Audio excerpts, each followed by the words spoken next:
بسم اللہ الرحمن الرحیم۔ السلام علیکم ورحمۃ اللہ وبرکاتہ۔ عزیز طلبہ و طالبات، اسٹڈی سیکرٹس میں آپ سب کو خوش آمدید کہتے ہیں۔ ڈیئر اسٹوڈنٹ، آج ہم جماعت نحم کی نئی اردو کی کتاب میں شامل سبق نمبر 5 کلیم اور مرزا زاہد ڈار بیگ، جس کو ڈپٹی نذیر احمد نے لکھا ہے اور اس کا ماخذ توبۃ النصوح ہے۔ یہ ایک معاشرتی اور اصلاحی ناول ہے۔ آج ہم اس ناول کا سب سے آخری پیج کی ریڈنگ کریں گے اور دیکھیں گے کہ دو کرداروں کے درمیان گفتگو یا بات چیت کا یا دوستی کا نتیجہ کیا نکلتا ہے۔ گھر والے، وہ دری اور تکیہ کہاں ہے جو تمہارے سونے کے لیے بھیجا گیا تھا؟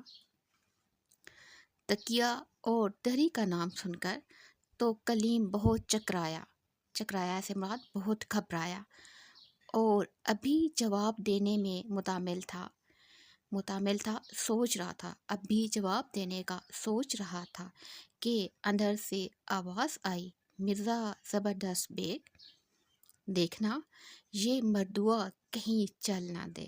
مردوا کا لفظ جو ہے وہ تنزیہ استعمال کیا گیا ہے بہادر شخص کے لیے۔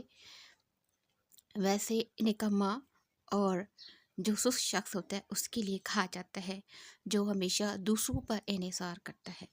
دوڑ کر تکیہ دھری تو اس سے لے لو۔ کلیم یہ سن کر بھاگا، ابھی گلی کی نکڑ تک نہیں پہنچا تھا۔ گلی کی نکڑ سے مراد گلی کے کونے تک نہیں پہنچا تھا کہ زبردست نے چور کر کے جال لیا سے مراد پکڑ لیا۔ ہر چند اگرچہ کلیم نے مرزا زاہد ڈار بیگ کے ساتھ اپنے حقوق معرفت ثابت کیے، حقوق معرفت سے مراد اپنی جان پہچان کے حقوق بتائے، اپنی دوستی کا ذکر کیا، مگر زبردست کا ٹھینگا سر پر۔ یہ ضرب المثل کا استعمال یہاں پر کیا گیا ہے، جس کا مطلب ہے طاقتور آدمی کے سامنے کسی کمزور شخص کی نہیں چلتی، کیونکہ اس وقت کلیم کمزور تھا اور اس کا کوئی تعارف جو تھا قابل قبول نہیں تھا۔ اس نے ایک نہ مانی اور پکڑ کر کوتوالی لے گیا۔ کوتوالی سے مراد علاقے کے سب سے بڑے تھانے دار کے پاس۔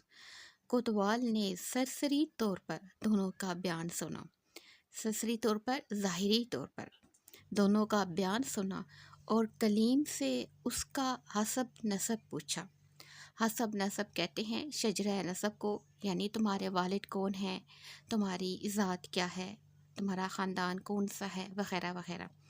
ہر چند کلیم اپنا پتہ بتانے میں جھیپتا تھا، ہر چند اگرچہ کلیم اپنا پتہ بتانے میں شرماتا تھا، شرمندگی محسوس کرتا تھا، مگر چاروں ناچار اس کو بتانا پڑا۔ چاروں ناچار سے مراد مجبوراً اسے بتانا پڑا۔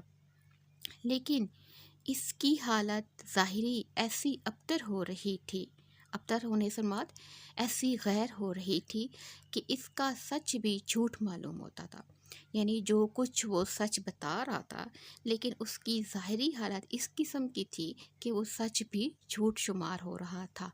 کوتوال نے سن کر یہی کہا کہ میاں نصوح، جن کو تم اپنا والد بتاتے ہو، میں ان کو خوب جانتا ہوں، اور یہ بھی مجھ کو معلوم ہے کہ ان کے بڑے بیٹے کا یہی نام ہے جو تم نے اپنا بیان کیا ہے۔ محلے کا پتہ، گھر کا نشان بھی جو تم نے کہا سب ٹھیک ہے، مگر کلیم تو ایک مشہور و معروف آدمی ہے، یعنی جانا پہچانا شخص ہے۔ آج شہر میں اس کی شاعری کی دھوم ہے سے مراد بڑی شہرت ہے۔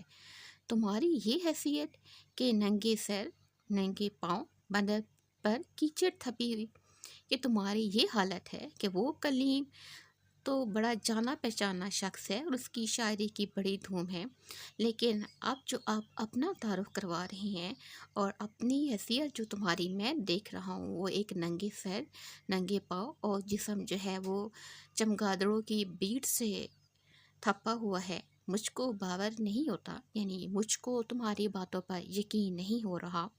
ان کو حوالات میں رکھو، ان کو جیل میں بند کر دو، صبح ہو تو میں ان کے والد کو بلواؤں تو ان کے بیان کی تصدیق ہو، یعنی ان کو آج کی رات حوالات میں بند کریں، صبح میں ان کے والد کو بلوا کر ان سے اس بات کی تصدیق کروں گا اور اس کے بعد جو ہوگا فیصلہ ہوگا۔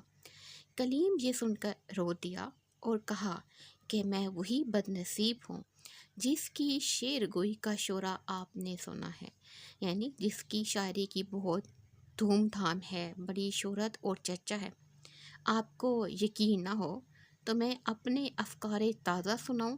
افکار تازہ سے مراد موجودہ حالات بیان کروں جو پچھلے 2 دنوں میں اس کے ساتھ ہو چکا تھا۔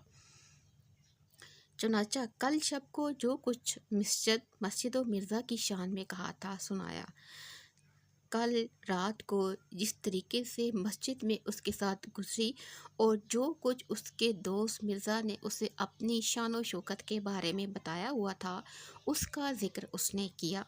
اس پر کوتوال نے اتنی رعایت کی، یعنی اس کی بات سننے کے بعد اس کی اتنی حمایت کی کہ 2 سپاہی کلیم کے ساتھ کیے اور ان کو حکم دیا کہ ان کو میاں نصور کے پاس لے جاؤ، اگر وہ ان کو اپنا فرزند بتائیں، یعنی اگر وہ اس کو اپنا بیٹا مانتے ہیں تو چھوڑ دینا، ورنہ واپس لا کر حوالات میں رکھنا، یعنی واپس لے کر دوبارہ جیل میں بند کر دینا۔ اور یہ ناول ہے توبۃ النصوح، اور اس توبۃ النصوح سے کلیم اور مرزا ظاہر دار بیگ کے مکالمہ یا ان کی گفتگو کا کچھ حصہ منتخب کر کے کلاس نحم کی کتاب میں شامل کیا گیا ہے۔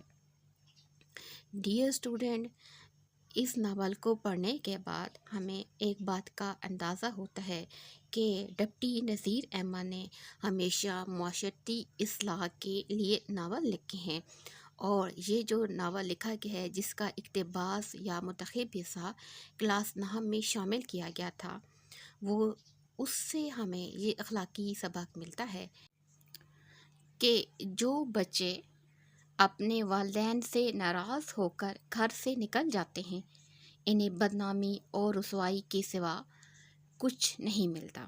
کلیم اگرچہ شعر و شاعری میں بلند مقام رکھتا ہے، لیکن وہ اپنے باپ کو ناراض کر کے بغیر کچھ کھائے پیے گھر سے نکل آتا ہے، جبکہ اس کا قریبی دوست مرزا ظاہر دار بیگ بھی اس وقت اس کی کوئی مدد نہیں کرتا۔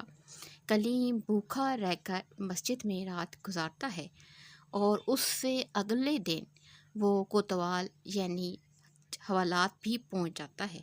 تو اس سے یہ بات ثابت ہوتی ہے کہ باپ کی ناراضگی اللہ تعالیٰ کی ناراضگی ہے، اور ڈپٹی نذیر احمد نے بہت ہی آسان انداز میں 2 کرداروں کے ذریعے سے والدین کے حقوق اور معاشرتی اصلاح کے بارے میں ناول لکھ کر ایک بہت اچھا سبق نئی نسل کو دیا ہے۔